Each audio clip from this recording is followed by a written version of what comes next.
En moyenne, on covoiture 2 à 3 fois par semaine.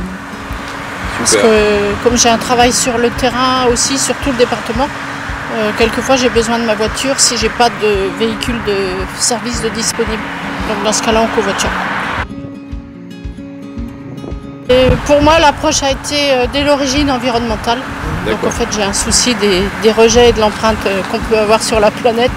Et donc ça fait une quinzaine d'années que je pratique le covoiturage de façon plus ou moins régulière. Mais là, avec un équipage fiable, c'est intéressant. On se dit qu'il n'y a plus qu'une voiture sur la route au lieu de 2 déjà. Si plus de gens pouvaient faire ça, ça serait bien. Et de plus en plus, ça devient aussi une démarche économique parce que finalement, c'est intéressant au niveau économique. On se retrouve beaucoup moins souvent à faire le plein dans les voitures. On rencontre aussi des gens qui sont d'un milieu autre que le nôtre, qui travaillent dans un autre domaine et c'est intéressant. Et au niveau sécurité, surtout pendant l'hiver, c'est avantageux de rouler à 2 parce qu'il y a toujours un œil vigilant, même si c'est pas celui qui a le volant.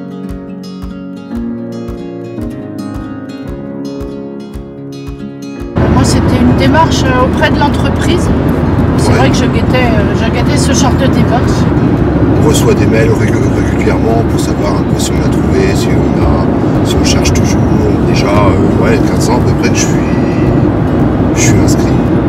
Ça permet d'avoir une double attention en fin de compte, parce que les deux font attention. S'il y en a un qui a pas vu quelque chose, l'autre prévient. Beaucoup de gens avec qui on discute disent ah oui, mais c'est une contrainte. On peut pas s'arrêter quand on a envie. Enfin, c'est une question d'organisation et de discipline. J'ai revu ma façon de travailler, moi aussi, pour pouvoir covoiturer davantage déjà, et puis ne pas faire attendre Claude. De parler covoiturage, ça incite les gens à faire la démarche un peu.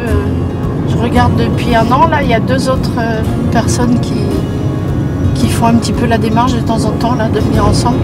Il reste quand même pas beaucoup de véhicules où il n'y a qu'une seule personne. Qu'on voit arriver le matin, c'est vrai que c'est toujours pareil, c'est chacun voit un petit peu comme ça l'arrange, quoi.